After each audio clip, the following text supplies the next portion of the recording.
Great, thank you. Mr. Wade, welcome again. Good seeing you. Thank you. Congratulations, Ms. Murray. Thank you. As you well know, you and I have been going Push the button, Mr. Wade. Push. Thank you, As sir. you well know, you and I have been going after it since you've been there past 7 years. So I've been here, only have 2 minutes, so I'm going to ask you a couple of quick questions. I've been here throughout your whole presentation, and sure enough, the issues that I'm here to address did not cover any of those things. The number one question I want to ask you, do you, as the director of OBO, know where the funding comes from for these jobs that the city of Houston are contracting out? Yes or no, real quick. Yes. Okay. And would you say a lot of the funding come from federal sources? A significant amount, yes. According to the rules on the 49 CFR Part 26, do federal standards rule over city ordinance according to those funds? So we apply federal standards to those federally funded programs, and we apply If that's our the local... case, if that's the case. Let her finish, please. Mm-hmm. Well, she answered yes. Okay. I don't have but a few minutes. So if that's the case. I'll give you some time. Okay, that's fine. Okay, well. Go With, ahead. with some nuances.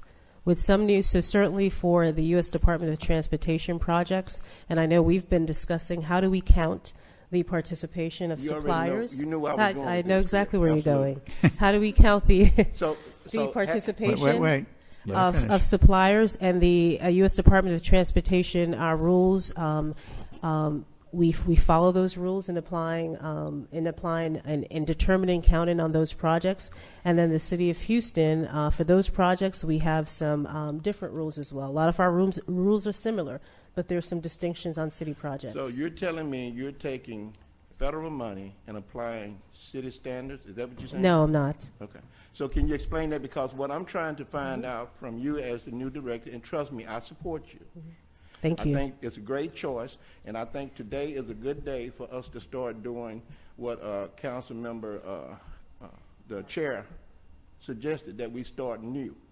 Because you know, like I know, my complaint to the OBO directly has been simply how credit is counted for performing a commercially useful function under 3 stages: a manufacturer, a distributor, versus a broker.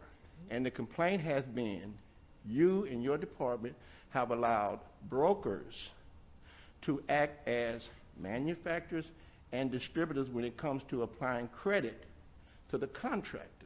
And that is the problem. So how do we address that problem moving forward? And we have maintained that we actually apply the appropriate rules and regulations to the project based on their funding.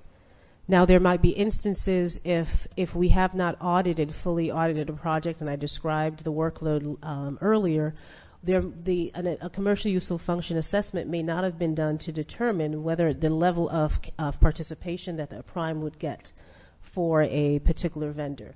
But we are consistent whenever we apply the rules of the program. We're doing so based on the governing regulations for those particular projects. Okay. Ms. Murray, next question. When a MWDBE is selected,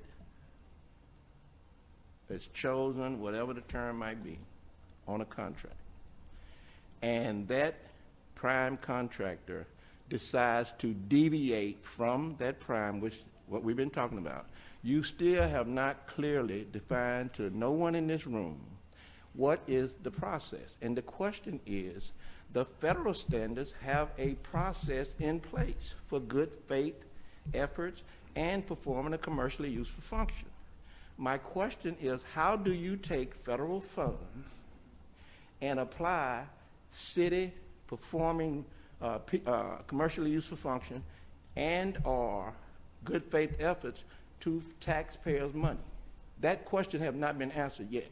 Mr. Wade, the deviation process that the city of Houston applies to our locally funded projects is not locally. Wait, Mr. Wade. No, we modeled, and I actually wrote our deviation policy a few years ago. We modeled that policy after the federal government's policy. We added that 5-day notice that has to be given by a prime to a subcontractor who they're going to affect via their request. There is much of our program is actually modeled after the federal program, but for our local projects, as it relates to the areas that you and I have spoken about, for suppliers, we do have where federal money is when it's not a U.S. Department of Transportation project, we do have a separate rule as we're allowed to shape our local program that's appropriate for our marketplace. We do have different rules for suppliers and determining who's a regular or dealer. I know that we haven't been able to come to eye about that. There's something being lost in translation, but